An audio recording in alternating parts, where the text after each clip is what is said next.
dear friends who joined us from different parts of the world and who are watching live.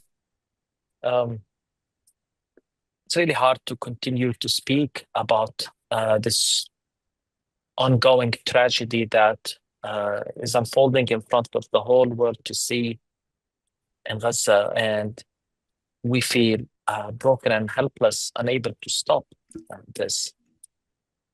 This is really unprecedented if you think of it. The fact that we are watching a genocide through starvation unfold life on Earth, and all the systems and structures of the world that we thought were there to serve humanity, to defend the weak, to defend the vulnerable, so that never again truly becomes never again. All of that failed. It's really a reckoning moment. And if I may speak here as a faith leader, this is a low point for all of us because we have failed to stop this. Many of us tried, yet many were silent. Many actually justified, defended, called it a war of self-defense. But I think we're all, as a humanity, we need to think that we're all responsible for this. It's a moral failure on epic proportions. The fact that we're watching children being starved, not because there's a famine and not because natural disaster, but because superpowers are not willing to act and demand sanctions or to force Israel to let food and aid get in. And I really mean that this is a low point that demands reckoning. And again, yes, many have spoken. Many have spoken from the beginning. Let's not forget, many have been working, advocating non-tirelessly from the faith community to stop this. And I'm really not sure what to make of those who just issued condemnations now, whether we can really accept such an apology, given that you were silent for many months. At the same time, we can't just feel sorry about ourselves because there is a genocide in Gaza that we have to continue to work to stop. We owe it to them. We can't just feel helpless, and we owe it to the children of Gaza. So if I said we failed, and I think we did, that means we need to work harder. That means we need to intensify our efforts. And that means we need to unite even stronger in our demands. And the demand is clear: immediate intervention to stop this, to allow food and aid to enter, immediate intervention. And I urge all faith leaders to join in this calling that we need immediate intervention. This can't express this more.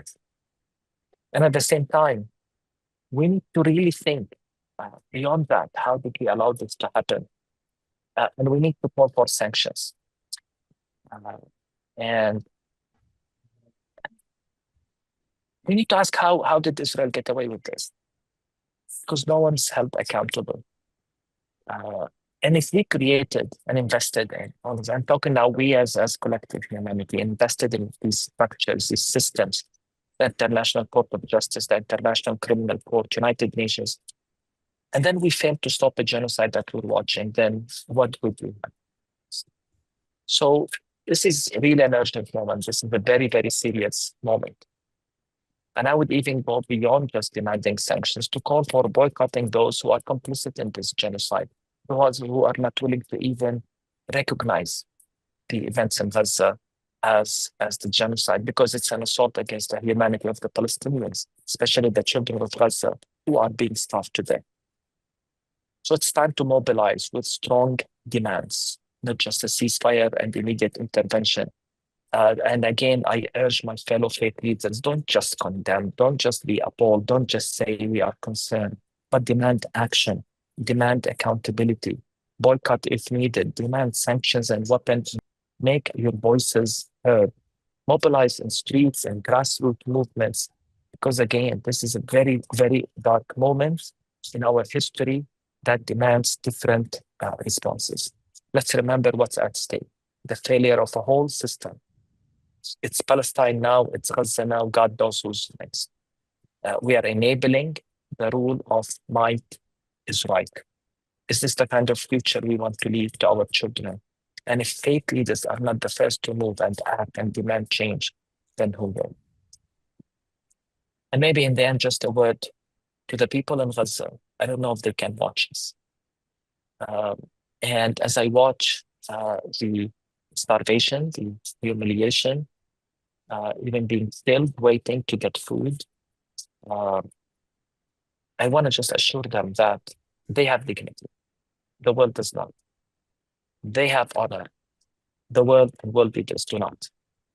They are the honorable ones here because we have all failed to maintain the sanctity of life, and we have all failed to protect the vulnerable and the powerless.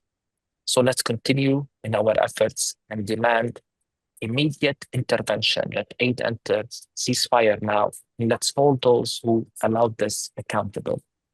Thank you.